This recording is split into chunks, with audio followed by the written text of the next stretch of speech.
Eh bien, nous y voici, le final de cette première saison de Pourquoi j'ai dessiné. Un concept qui a fait exploser toutes mes statistiques YouTube sur ma chaîne, qui a fait monter ma chaîne d'un abonné, qui m'a permis d'avoir mon diplôme. Et non, ça c'est une grosse connerie. Bref, bienvenue dans Pourquoi j'ai dessiné Parallèle. Non, je déconne. Le projet Parallèle. Ce sera mon plus grosse vidéo. Alors pour commencer, ce projet c'est celui de ma cohorte de 3D en 3e année. Les professeurs ont eu comme idée de faire une histoire avec un gamin qui voyage de monde en monde pour finir par rentrer chez lui. Le projet était ambitieux, nous étions pleins d'idées, d'énergie, d'espoir, et pour donner une illustration de l'avancement de ce projet, je prendrai comme idée que le projet est un navire, les élèves l'équipage et les profs le capitaine. Tout le monde avait été réparti dans le bon fonctionnement de l'appareil. À tel ou tel moment, le départ semblait prometteur, la clause de confidentialité signée et le navire pouvait partir. Ne pouvant être uniquement dans les concept art, il a fallu être dans la modélisation d'objets. Le projet décollait et le premier souci de storyboard n'était pas fini. On s'est dit, bon, c'est pas grave, c'est le début, et spoiler, ce ne fut jamais fini ni corrigé. Ouais, le département de concept art a eu des soucis minimes, mais c'est des soucis quand même. Bref, la raison pour laquelle mes concepts sont surtout des bâtiments, c'est que les personnages ont été raflés par tout le monde, et les concept artistes, du coup, il restait que le chien, qui a finalement été retiré des courts-métrages. Bon, du coup, une fois tous les personnages finis et moi mon chien, les concept artistes se sont barrés sur le 2e département. Et moi, j'ai dû faire les bâtiments en grande partie. La raison pour laquelle je n'ai pas fait Neo Tokyo, c'est que le prof insistait pour le faire. Du coup, j'ai dû me rabattre sur la toundra. Les instructions furent tellement floues que j'ai littéralement pris le storyboard et redessiné en plus détaillé. Mais vu que j'étais le dernier à faire encore des concepts à ce moment-là, alors qu'on devait basculer sur le 2e département, j'ai filé ça à notre collègue qui a fait un excellent travail à partir de mon storyboard, et je le félicite. Ouais, à ce moment-là, on était sur la scène du bureau et moi je devais faire plein d'objets. Bon, du coup, une fois les concepts faits, tous les modélisateurs faisaient des objets sur une liste d'objets assignés à chacun. Tout roulait, tout se produisait bien. Bon, moi, ça allait de la plante morte à des bonbons, donc niveau modélisation, c'était pas la chose la plus poussée du monde. Bon, pour l'anecdote, je me rappelle que dans la liste des objets à modéliser, il y avait percolateur. J'ai tapé ça sur Google et j'ai pris la première image qui me semblait la plus adéquate à l'environnement qu'on faisait. Et en fait, c'était une bouilloire. Et du coup, le prof a décidé de le filer à quelqu'un d'autre. Sauf que cet objet, quelqu'un d'autre l'a fait aussi, une bouilloire. Du coup, le prof a dû expliquer qu'un percolateur, c'était une machine à café. La machine à café était faite. Ouais, bon, ça c'est sûr. À l'époque, c'est pas le genre de sujet que je poussais niveau recherche. Mais une chose est sûre, la modélisation du bureau avançait. Puis vint le drame, le redommage des éléments et le drap en fait.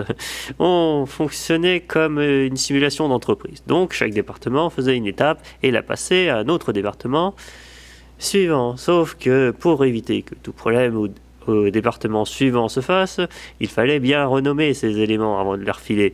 Et comme ça évitait les problèmes et de ne pas handicaper le département suivant. Ce bordel a duré des semaines pour être réglé. Ouais. Car l'importance de renommer dans une industrie, surtout 3D, c'est que le logiciel, il aime pas que les choses soient mal renommées. Et c'était le problème du département de composition d'images, qui récupérait que des trucs mal renommés. Par contre, pour le département de texture, c'est une autre histoire. Ils ne sont pas très nombreux, mais ils font un super taf pour faire des textures. Alors, la texture, pour simplifier grossièrement, c'est un peu la couleur et les détails sur un objet en 3D. En gros, quand on modélise l'objet, il est dans une couleur simple et unique, sans détail, et on le découpe à plat pour le peindre et appliquer tout sur la forme 3D. Ouais, je suis pas fort en explication, donc vous voyez ce cube en 3D, pour le texturer ou peindre ou colorier, vous voyez ce que je veux dire, il faut le déplier à plat, et le déplier au mieux, avec le moins de morceaux possible, et que la découpe soit le moins visible. Le classique, ça donne ça. Et ben, imaginez qu'on fait ce type de truc sur tout type d'objet 3D. Il faut bien réfléchir aux découpes. Généralement, sauf que la découpe qu'on appelle unwrap, et ben, si elle est mal faite, la texture, elle est mal faite, parce qu'il y aura des éléments qui seront pas totalement dépliés, et donc ils seront mal texturés. Bon, je vais sortir de la partie technique. Une chose est sûre, les unwraps étaient souvent mal faits, et donc les textureurs s'arrachaient les cheveux, car c'était un problème qui était ultra récurrent, qui n'était pas censé être eux qui devaient le faire, et les modeleurs empiraient généralement les unwraps qu'on leur demandait de refaire. Car généralement, ils utilisaient l'unwrap automatique. Sauf que c'est pas magique. Ça ne marche pas tout le temps. Et moi, j'ai pas eu ce problème parce que je faisais les unwraps manuellement et je renommais les objets correctement. Donc ça va. Bon, je crois que je vous ai totalement perdu, mais pour vous donner une idée, le projet était un navire à la moitié du chemin et il y avait à peine 3/4 de fait. La scène des bureaux était plus ou moins finie, mais on sentait que le bateau sentait le roussi. Bon, je ne rentrerai pas dans les détails, mais disons que ça a flambé. Mais comme le bateau a coulé, à l'approche de la fin, les flammes se sont éteintes et le navire est ressorti des flots à la dernière minute.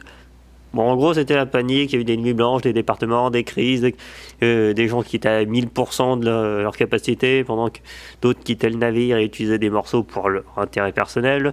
Bref, un sacré bordel. Mais il faut retenir l'essentiel. C'est une simulation d'entreprise. Dans tous les projets, c'est le bordel, on planifie sans penser forcément aux conséquences et imprévues. Et le projet a failli être annulé, comme beaucoup d'autres auraient pu l'être. Mais il a réussi à être fini, donc même si c'était à la dernière minute, le principal, c'est le résultat. Un peu comme n'importe quel projet dans une vraie industrie. Ça m'a pris à travailler dans une ambiance sous pression. J'imagine même pas si j'avais été dans un autre département.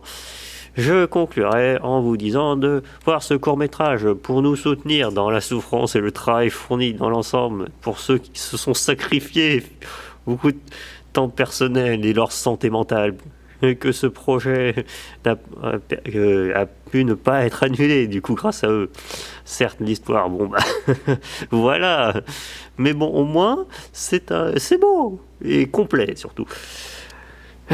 Fini. Bref, je voulais parler de ce dernier projet de 3e année. Ce fut difficile comme ma fresque, mais bon, c'était un gros projet commun. L'essentiel, c'est de retenir le positif et les bons moments. Bon, d'accord, ok, c'est pas terrible comme conclusion, mais j'ai déjà beaucoup trop écrit de lignes dans mon script, alors bon, ok, je suis hyper enrhumé et allergique actuellement, mais je voulais quand même vous remercier aux rares qui sont restés jusqu'au bout.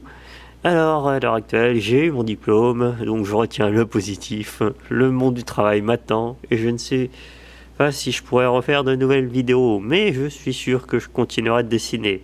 Même si mon premier job n'a rien à voir avec le dessin, je continuerai en parallèle. Alors, j'espère un jour vivre de mes créations. Alors, en attendant, une dernière fois, avant un boot, allez voir mon DeviantArt si vous voulez voir toutes mes créations, quelles qu'elles soient, belles, moches, détaillées ou non, et que je posterai peut-être régulièrement. Et mon ArtStation, où je posterai moins régulièrement, où ce sera plus professionnel, où je mettrai la crème de la crème des éléments de mon DeviantArt pour mettre en valeur, pour qu'une entreprise veuille bien m'embaucher. Bref. Bye tout le monde, et merci, ce n'est pas un adieu, juste un au revoir. Alors, à la prochaine.